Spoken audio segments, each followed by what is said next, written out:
Welcome to Mountain Stream TV. My name is Avram Friedman, and this is the next episode of the Community Preservation Forum, a series that we've been doing in which we interview the heads of various nonprofit organizations and local government agencies so that you can describe the work that you're doing for the community.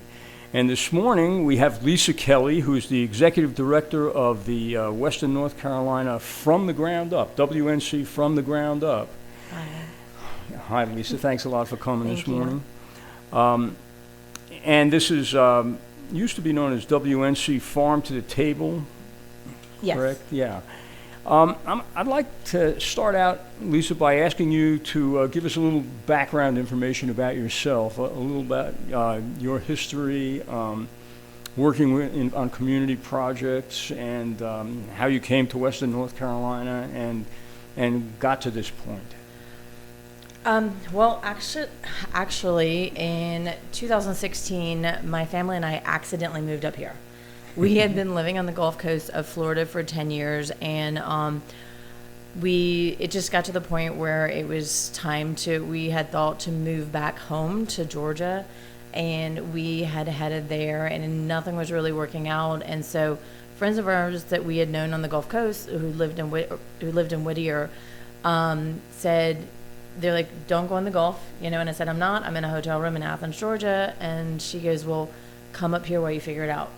And the rest is history. We fell in love with here. We fell in love with actually the library where we are, and we fell in love with the community table and things like that. At that point, in the fall of that year when we decided to settle here, Appalachian Farm School was happening, which is actually happening this February if anybody wants to sign up for it. But I reached out to Tiffany Henry, who was our economic development director, but she was head of the Small Business Center at the time. And I was like, I don't even have any land, but I want to homestead. And so she goes, this is a great time to come to Appalachian Farm School. And so in farm school, I actually met a vendor from Jackson County Farmers Market. And as we were working through stuff, she's like, there was an opening for market manager, and she said, you'd be great at it. And they hired me. I joke that between Tiffany Henry and Jackson County Farmers Market, they started this beast. So when there's ever something that happens, I will look at Neil Dawson and be like, you hired me. This is what started it. But from there, with running the farmers market, I realized that farmers needed more access to selling products. A market is the face of local food. It should always be there, but at the same time, there needs to be more outlets for them to sell at fair prices. Farmers markets take a lot of time to set up. People don't realize the amount of time that goes into it, and especially if you're selling things like produce that goes bad. Once you harvest that, you've got to get rid of it. And a lot of times that meant, I knew Neil and other ones going to, Guadalupe and places like that, but it was like they had to go and find somewhere else to sell it or they would lose the product. And at the very beginning, I had always wanted to do a co-op. I had worked in health food stores when I was younger and even as the kids were older. And so I had thought about a co-op. We used WCU's capstone project as a group of us to go through whether or not there could be a co-op in Jackson County. And at the end of it, decided there couldn't be. I started looking at other options and looked at the option of food hubs, specifically looking at High Country Food Hub up in Boone, and kind of modeled the beginnings of it out of that, of being an online ordering system. In Boone, you said? Mm-hmm. Mm-hmm. High Country Food Hub, which is actually part of Blue Ridge Women in Agriculture.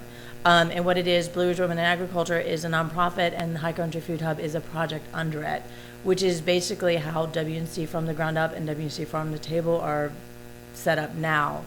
But in the middle of it, I had been planning it. We had meetings here at the library multiple times with, a group of people, getting it out on paper. But then in 2020, there was a point where I just had to jump and do it as a single mom. And August of 2020, right after the birth of my grandson, I called my employers and said, I've got to go. I need to do this. And I started it. It started out as more wholesale. I didn't have any physical space. I was using coolers in the back of my SUV. and I was going and picking up products all around Western North Carolina and delivering it that day. And this is during the COVID epidemic. during the COVID epidemic, and so serving, restaurants like Ilda, the Wine Bar, a couple of other ones, and the first full year, which was 2021, we did $80,000 in sales, which is a lot and not a lot. I was going on kind of beating High Country Food Hub's first year, and I did beat it, but then, there were a lot of other things with it. But we did $80,000 the first year with just wholesale. The next year in 2022, we ended up getting our physical space on Back Street and had that. It was 1,700 square feet. And we got into food access. We were working with the organization Vecinos and providing food for them through a grant that they had.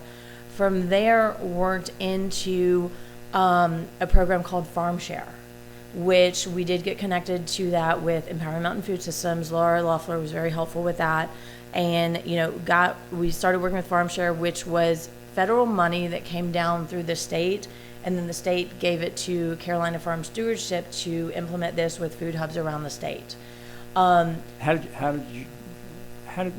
the mechanism behind that? You had to apply for a grant, basically? Or? It wasn't a grant. What happened was it's Local Food Procurement Assistance Agreement, which is USDA funding that NCDA had, and then in COVID, Carolina Farm Stewardship started Farm Share out of restaurant workers suddenly not having jobs and farmers not having anywhere to sell their food. And so they went to the General Assembly and lobbied for, I can't remember how much money, to do Farm Share, which would basically allow food hubs to buy from farmers and deliver it to restaurant workers. And so they already had the system out where they could deliver to organizations and things like that. So that's when NCDA actually decided that Carolina Farm Stewardship was the best organization. Empowerment and Food System connected us with that organization, and we signed a contract with them. So it wasn't grant funding for us, it came through them. And so we had that was a 2-year program. We did over $200,000, with that program. And from there... What year is this? This was started in 2023. The first year was like working with Vecinos with their funding. Second, 2023, 2024, and a little bit into 2025, we had the Farm Share funding, where... which was really great. It was very easy. Carolina for Stewardship, which is based in, the Triangle, is an amazing organization that's very supportive of farmers in North Carolina and South Carolina. From there was another food program that had started about the same time, and it was a Healthy Opportunities Pilot, which was the Medicaid funding that funded 4 pillars of health, which are food, housing, transportation, and relationships. I had been trying to get in for a couple of years. I started, actually about a year. I started with, in 2023, asking to get in it. In 2024, they actually said, we have an opening, but we were busy with Farm Share at the same time, so getting all the paperwork and there were a lot of hoops to jump through becoming an organization with them. So when Medicaid expansion happened in North Carolina, you were able to tap into that. Yep, but this happened before Medicaid expansion. Oh, the Medicaid expansion actually happened after the HOP program. So we started our HOP program in right after Helene. It was the first week in October. And they were like, oh, you'll slowly get into it. We jumped from one client our first week, and it jumped exponentially to at our height, and for a number of weeks we were serving over 340 clients in Jackson, Macon, Swain, a couple in Haywood, one out in Transylvania. So when you say clients, you mean farmers? No, I'm talking people who needed food. Oh, okay. So we were giving boxes, we were purchasing. So you were networking between farmers and people who needed food. Right. Okay. And so they were referred to our organization. Heights is also an organization that was part of the the program. So was Making a Program for Progress was part of it. So you have different organizations. Not all were focused on local food. Food hubs around the state with this were Tractor was part of it up in Spruce Pine, and a number of other organizations in the area. Are you officially a nonprofit organization, 501c3? We are still a state. We're still a state nonprofit. We are working with an attorney right now to gain the nonprofit. He actually worked with the tax exempt code with the IRS. I have a meeting with him at 2. I did it backwards. I started as a single mom out of the back of my car, not really knowing anything, and I could probably teach a class on how to start a nonprofit now.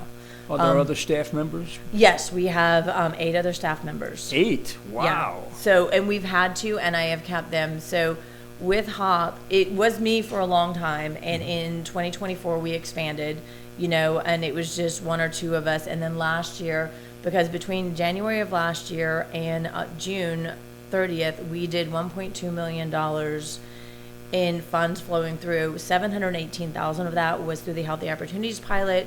Other parts of it were through Farm Share and some other funding through MANA, because we also became a partner that provided local food through MANA. And then we had about $200,000 to $250,000 in capacity building funds that came from the program with HOP. So all of that happened, but then HOP was actually shut down for a couple of reasons. It was not in the emergency budget for the General Assembly. There are a number of reasons for that I can't really talk about, publicly, but we are also the only state without a budget even now from last year. And so things like that harm programs like this. Another thing is that when you have non-recurring funds on the state level, you actually have to communicate with the General Assembly the whole time so that they know what's going, and so it's not suddenly at the very end of them voting on something and they don't vote for it because they have no knowledge of it. I have spent a number of times in Raleigh lobbying with the North Carolina Food Hub Association. We have hired over the last few years a lobbyist. He got us money for infrastructure. So we all had about $450,000 for infrastructure funding. It's all reimbursement funding, so we have to actually purchase the stuff and then get paid back, which is fun for small organizations to deal with all of that. But that allowed us to purchase more cold storage. We have more cold storage in the works. Place to store? Yep, place to store, because we're in the old CalSafe building, and so we jumped from... Is that the only location? Mm-hmm. We jumped from 1,700 square feet to 18,000 Wow. in the expansion. But in the middle, last year was a very fun convergence of a lot of things politically, and funding for nonprofits plummeted on a lot of levels. And I have to be very nonpartisan on everything with the work that we do, but it was a very difficult time where we had 3 programs. 2 were set to end, 1 wasn't set to end, and we knew that we couldn't put all of our eggs in one basket, but that one ended at the same time. So we went from $1.2 million to virtually nothing for the rest of the year. Wow. We have survived. It's challenging. We are working on a couple of programs. We are working to get the retail out there. It is not for, it's not to make a profit. Our markup will only be 15%. It is basically a conduit to move food for... We have to pay staff though, right? And we have to pay staff and things like that, and we have somehow made it through it, but we have to, the food programs are where we can actually have more, funding for our staff and things like that. On the side of selling to the public, because we want to keep it affordable for everyone, and also the fact that we are not trying to earn a profit on sales, we want to keep it lower, because if we marked up to regular grocery store prices, which is a 50 to 75% markup, everything would become unaffordable. It would hurt the people looking to buy food. It would also hurt the farmers. And then that would it would not make the model work, because the idea is to move food, pay farmers what they ask. We don't dictate prices for farmers. So, if a farmer says, I want, $5 for every head of lettuce, we pay $5 for it, but our markup is only 15% on that, so that the bulk of the money goes to the farmer, not to us, and it's not a burden on the consumer to purchase that. Is there competition within the groups that you work for? So if one farmer says you can have head of lettuce for $5 and another one says you can have mine for $4.50, Well, do you do that, or you just buy what's available? we buy what's available. We also, when it comes to consumer choice and things like that, even within a food program, we try to do the best that we can for everything, because even when you go to a farmer's market, people have always talked about why would you have organic and non-organic together? Well, the people who buy organic are always going to buy organic. They're going to ask the questions, they're going to know. The people who aren't, and want to go buy a bushel of tomatoes to can and don't want to spend $5 a pound on tomatoes, they're going to pick their own, and giving that consumer choice is the important part of it. So, and we've done it, before, but as we tweak our online ordering system right now, we do have an IT staff member. He's from Nepal, absolutely amazing human being for all of this. But what we're doing is on everything in the retail space and online will be listed as what farm it's from, so people can make consumer choices on it. Okay, but you don't have to. You were saying before that you have to buy things yourself. So, right. So you only buy them after the order is made, or after the order is made for so you don't things. You don't take a risk by buying the entire stock of a farmer. Sometimes we have. Right after Helene, we did. But what we did was I said, bring me everything that you can, because all of our communication, was out. So I was like, bring me everything and we will move it. And so we just moved it. But that means that with the volume that we have, and the need that's there, we actually end up using all of it. So, when we have something where we're actually having to buy, or when we were doing the food boxes through HOP, we would plan what we would spend, because we had $176 to spend, but you also had to put admin costs in that, and we had a percentage which was very normal to everyone else, because that's where we can add in admin costs, and so the markup was 35% on that side of it, because it's coming from, and we were told to and allowed to do that. Mm-hmm. So and we also had to provide, specific amounts of food each week. So we would get, basically mark up and get a spreadsheet going of this is what we're putting into those boxes. And so that's when we would actually choose, well, this lettuce might be a little bit cheaper, but if there's not enough volume on it, we'd still have to buy the other one. So it's kind of a combination of all of it. We want to keep everything as local as possible, so we buy very hyper local when everything's in season, and we expand out to more regional when things are out of season here. It also justifies, high tunnel farming and things like that, and those are things that we can push more towards. We are having to shift. 2025 was a lot of lessons. We are working on a locally based food as medicine program now that all the other ones are gone. So food as medicine program, which is kind of like the HOP program. So talk a little bit more about that, please. Yeah. So what we are working on right now, and in the middle of working on funding for it and partners and things, and we've been in talks with WCU. It falls into some other stuff where we can actually, there's a program that operates very similarly to the one that we were using with the HOP program, where DHHS or a federally qualified healthcare center or anybody like that can do an intake and refer patients to us. Then we can go through and see if they fit into what we're looking for, like they can become a client, because you have to go through and be referred and things like that. And then what we would do is get them in the system and set up like HOP did, because HOP, if someone was referred, they were either had a 3-month or a 6-month period where they would have to have, kind of be reevaluated, on are their health, has their health improved? Has their, had their finances So it's a improved? nutritional program, Right. basically. Okay. Right. And All so we are getting into that. We are talking with the Health and Human Sciences Department right now, and it's just in talks with nutrition and with nursing about this and about getting this going. There is interest in it. We've also talked to DHHS. We have talked, and had all these conversations. We have the program.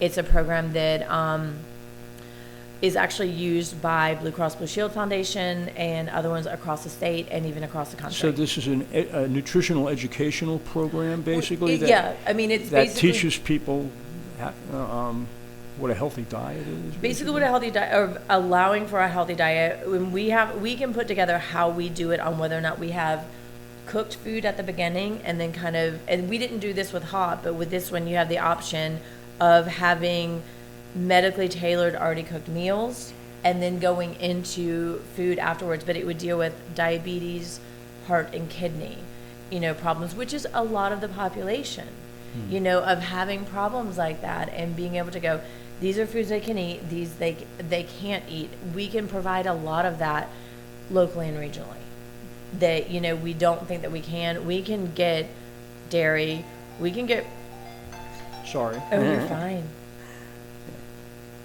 We can get a lot of foods here that you can actually supply this for people. We were dealing with it with the HOP program, where if somebody had diabetes, they weren't allowed to eat something, or if they had problems with salt, they wouldn't. We also had autistic kids who had texture problems, and they couldn't eat certain things, or people who would not eat something because of religious reasons.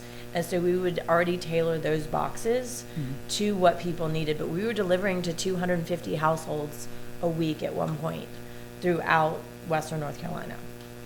And we were just one organization. There were other organizations doing it, and doing all the work. But it was something that we have to see programs that are not, the federally funded and state programs are very short term.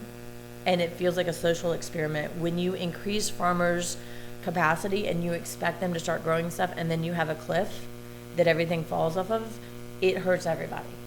And everybody wants to keep farmland, but you can't do that if you're going to build them up for a period of time, and then suddenly the funding ends.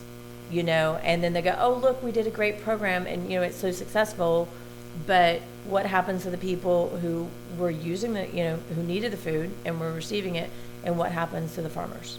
And so what started as me wanting to keep farmers farming and keep local food affordable really came into, it's gotten deeper when you're looking at having wholesale channels, resale channels, and also the food access part of it, which is the bulk of our work. And even with having a retail space, that will be the bulk of it. We have had people come in even now, after it, that we're still providing as much as we can. We're still working with Manna. We've got a $50,000 budget right now to provide fresh fruits and vegetables to pantries in the area. And so we go all the way out to Clay, Cherokee, and Graham counties with that. Wow. So it's hard right now. We do need help with it on that side of it, because there's a funding downturn, and also with the with that, there's also a higher competition within the grants. One that we had gone for that we're in round 3, but in round 2 they had over 16 times requested than they had ability to fund.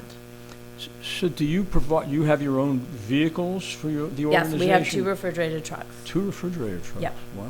So, and that was part of the infrastructure. It's something that we're still, in the process of paying for all of that, but will be reimbursed at the end of it, and so. And getting back to the Food for Medicine program, so do you actually run classrooms? Teaching people about nutrition, or is that in conjunction with other organizations that you're working with? We are going to work with that with WCU and other organizations, because the amount of work that we already do within just the moving food, some of our other work has gotten into farmland preservation. We've gotten into policy work on that side, and so finding the partners And that's why we're in the talks with WCU, and that's why I wanted the nutrition program, a part of it, the nursing program, and other aspects, so that they can actually do that. And then it also provides data that we can give to the county, we can give to the region, we can give to Blue Cross Blue Shields Foundation's Food is Medicine Coalition that we're a part of.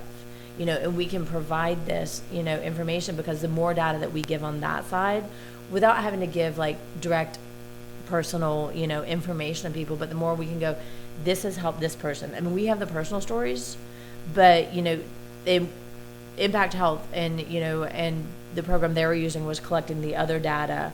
So we do have access to some of that, but not completely. But to be able to have that for our counties is amazing. So do you have any concept of how big the problem is of food insecurity in Western North Carolina?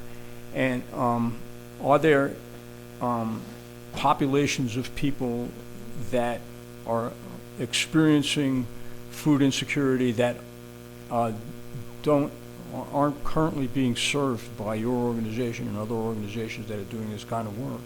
There's a lot of people that fall through the holes.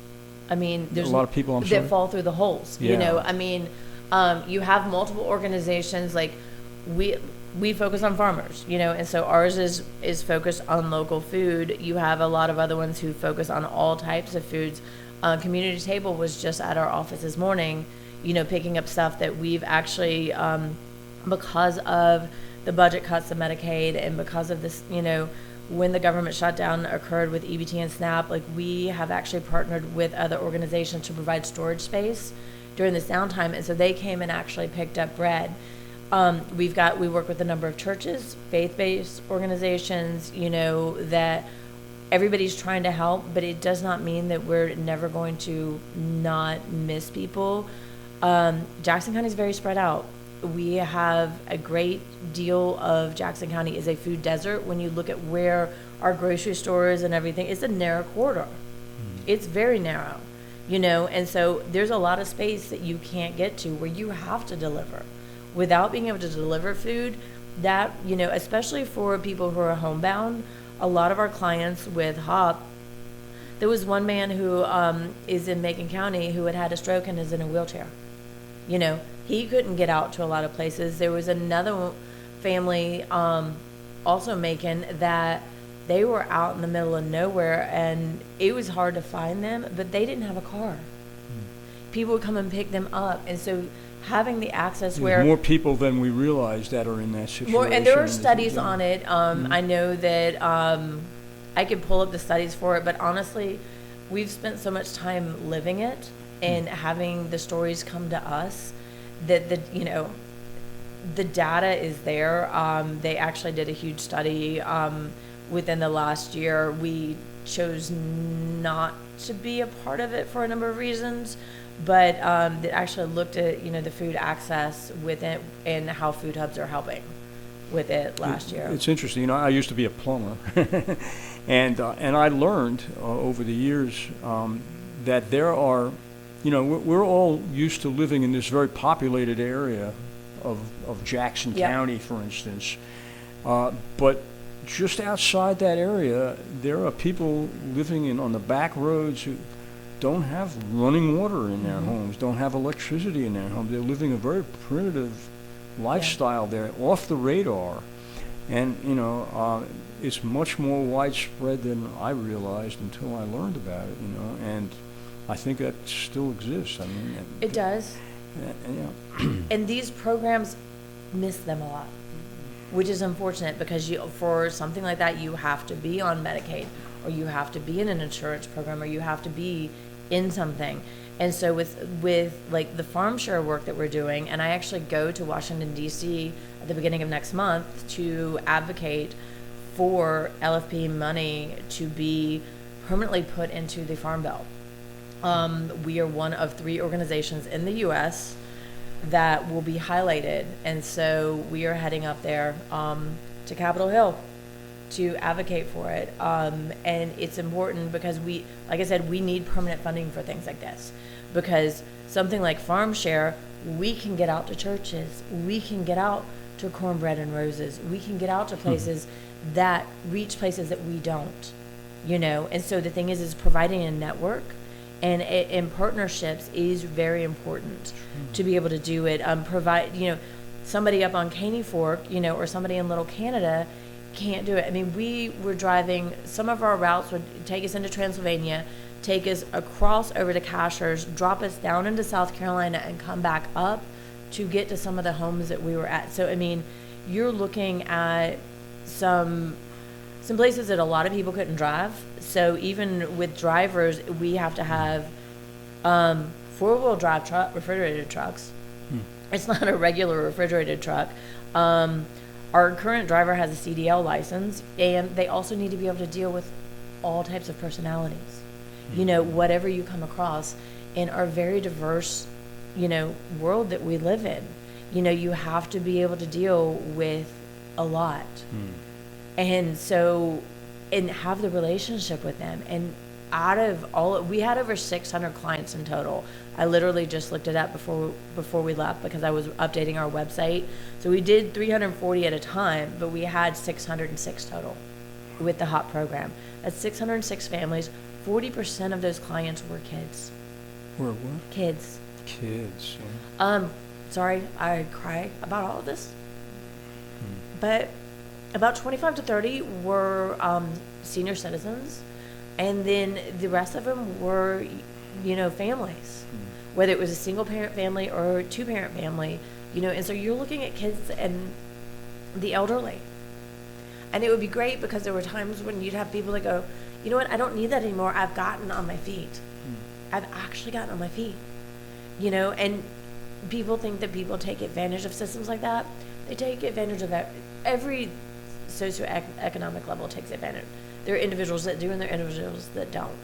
But the vast majority of the people that we worked with were absolutely amazing. Out of 606, I can say that 2 were problematic. That's pretty amazing, I mean, they're hardworking people, or they have hit circumstances where they cannot take care of themselves. Yeah, if you're looking for perfection, it doesn't exist. No. But that doesn't mean that you eliminate programs that serve so many people, even if there is, 1 or 2 bad apples in there. When those get weeded out anyway. I mean, and it's not something that, you can do anything about, but it's amazing work. We have, our work deals with the full spectrum of life. Like, we have people, I mean, one of our employees from a couple of years ago, I was like, you don't know if the person walking in the street is a homeless person or whether they are a state representative. And I was like, because you can have both, or on the same day or at the same time come in here. And I was like, and you need to treat people with respect, no matter what, where they are. Yeah, state representatives don't get paid very much, right? No, they don't. Well, I mean, yeah. I mean, and we have, staff members from Congress that, have been in there, and we have had, you don't know who's going to walk in there. And I love it because we get to deal with all sides of it. The farmers matter. And I don't worry about methods of farming. Like, my thing is just to keep farmers farming. We've got to, only less than 2% of the U.S. population are farmers. Jackson County has the least amount of farmland geographically of any of the 100 counties or the Koala boundary. It wasn't always that way. No, that's just, we don't have farmland because of the mountains. So it's just geographical. If you go into any of the other counties, they have larger valleys. We don't have it. So we have the least amount of farmable land of any of the counties. North Carolina is second only to Texas in farmland loss. So we have got to do something. Wake County, Mecklenburg, counties like that have already done a lot within farmland preservation, but it's because they're behind the 8 ball. We have a chance of not overdeveloping Jackson County. Kind of late for that, isn't it? Not completely. There was just the Headwaters Conservation Plan was passed by the county commissioners on October 21st. And even though that is only part of the county, it's over half of it. from that, I was on the steering committee with a number of other organizations. From that, some of the biggest questions from the county commissioners were about farmland preservation, because that doesn't matter which side of the political spectrum you fall on. That it matters to both sides. I mean, and yes, our commissioners are more conservative right now, but that was what they were interested in. And they did unanimously vote for the conservation plan, which does a lot towards potentially controlling development in Cashers, from Caney Fork down, which is a very good thing. Out of it, our organization is the fiscal sponsor for the cost of community services, which a study which is happening right now. It will hopefully show that farmland is less expensive to the county than developed land when you're looking at emergency services, schools, things like that. So that's happening right now.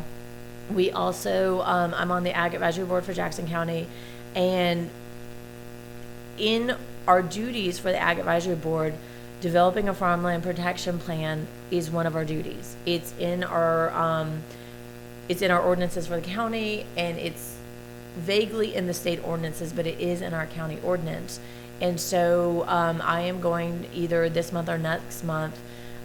We got the Ag Advisory Board to say yes to it, and then we are presenting it to the county because it's minimum of $17,000. There's a $17,000 grant, and that's usually what it costs, but I want to do extra work into it. And so asking the county to match on the other side, because they have to do at least a 30% match on it. But once we do the farmland protection plan, if farmers are looking for conservation plans and conservation easements, it drops their match when they go to the state or they go to federal or to state to 15% rather than 30%. But I mean, as I understand it, the big problem with farm development is that the land becomes more valuable. A farmer can sell his land for development for a tremendous amount of money, and a lot of farmland that has been farmed for generations. New generations of people come along that don't want to do farming anymore, and so they don't want to pay the taxes which on the land. There are a couple of solutions for it. Yeah. One is the easements. Actually, you sell your with a conservation easement, you sell your development rights. So it becomes an easement like Duke holds easements on lands and things like that, and it runs with the land. Right. So you basically sell it for the development rights, and then the benefits are it is cash to the farmer to buy equipment, things like that, and then there's tax credits out of it. And so there are land trusts. You've got Mainspring here. You've got Southern Appalachian. You've also got Working Lands Trust, which is a statewide organization. And I'm actually going to meet with them in a second. But they only work with agriculture. So it's not your typical. You have agriculture conservation, and then you have your regular conservation, which kind of just leaves it natural. There are agricultural easements that will allow people to farm. They are less restrictive than your other conservation easements, but it can help the farmer. On the other side of it, what you can do, like when you don't have family or anything like that, is for the land you do with a conservation easement. For people, you can do a trust where there's a trust to keep that farm farming, whether it's your family and picking that one out or finding someone to farm it. So we have to look at it differently than we did. We have a few generations where, everyone wanted to get off the land and, move to the city or move somewhere else. But we've got to think about that with community needs. I mean, we've seen it during COVID. We've seen it during Helene. Yeah. We have got to start looking at how our communities can actually feed themselves. It doesn't mean to be, 100% you can't eat anything but local, because that's not a reality. Well, but we need to be able to take care of themselves. Farm preservation and legislation to accomplish that is really important. It seems to me it has to go hand in hand with legislation specifically designed to limit development, which, is the sort of the other end of the equation. That's going to probably happen more on local levels. I have sat with like the rural center. I went through their program a couple of years ago, and my question to them and my question to other people, actually I'm with the Federal Reserve Bank of Richmond. I'm on a rural investment collaborative class right now, and my question is, how do you keep a place rural, get it to economic stability without making it into a suburb of somewhere? Without overdeveloping or bringing in some massive industry that's going to take over something, because that's typically your answer. Well, I think, to me, the answer is some type of zoning, which I know is a dirty word around here, but it's something that is important to consider. I'll never forget when there was an asphalt company that wanted to build a new asphalt plant adjacent to a school in Whittier or on the boundary, on the Kuala boundary, and all the people. There was this huge hearing, and 300 people showed up, and they said, you can't build an asphalt plant here. This is a residential neighborhood. And the asphalt company executive said, well, is it zoned as a residential area? And everybody just looked at each other. And they put in the heavy industry ordinance. And they said, no, it's not. We don't believe in zoning here. Well, then it's not a residential area if it's not zoned as a residential area. Their answer to that was the heavy industry ordinance, which was put in, and I think you had to have heavy industry, which came from that. You had to have either a third of a fourth of a mile boundary on any property outside of where that heavy industry was taken. So they did do that.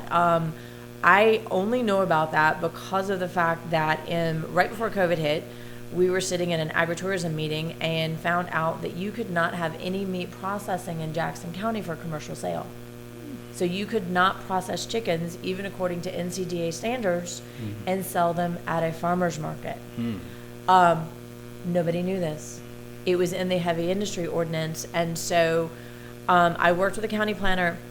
After COVID, Mike called me up and was like, okay, after COVID, and was like, let's get working on this. It took a year, almost a year.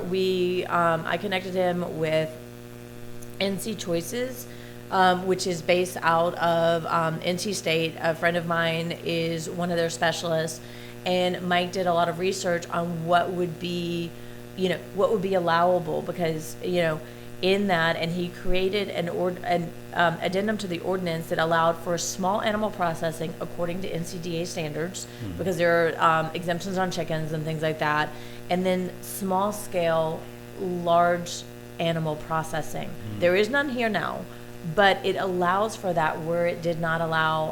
And so Mike did all of the heavy lifting on the thing. I showed up for planning board meetings, presented it, things like that. He answered questions, and then we presented it to the commissioners in the fall of 2022 and got it passed. So, I mean, the thing great. is if we want change, you've got to run for office. I hate to say it. You've got to serve on boards, and you've got to have your voice heard. Without that, you can't be a part of the change. And sometimes I get frustrated with things, and everybody's like, why are you involved with every single board or organization? And it's like, because A, you know what's going on. B, you don't start just a blanket blame game on people. And C, that's where your voice gets heard. My voice gets heard in the General Assembly, or within NCDA on stuff. And I started out as a single mom, not knowing what I was doing, just going, I'm going to do this, even though I had put 2 years into it. But having your voice heard is the most important way to create change. It's not going to be perfect. We have to compromise, but we have to get there. This has been great. Before we wind this up, we've been talking about 45 minutes now. Do you have a sense of where you want to go from here with your organization? I want this organization to continue beyond me. I have joked for a long time in the fact that I would like to see some iteration of it 50 years from now. Nobody remember my name. I don't care. It doesn't matter. Just some stubborn woman started this, but that it created something that was for Jackson County and created in Jackson County. I'm not a Jackson County native. I am married to one now. But we need something that supports our farmers and supports our community. And so I would like to see that. And that means working and creating something with the Food as Medicine program that stays. You know, the KelSave was building was and is still a challenge, but at the same time, that's preserving a piece of history, because that was actually a feed and seed store downstairs before and a grocery store upstairs. You know, and so kind of bringing it back full circle and being able to tell the history of this community that we all choose to live in is very important.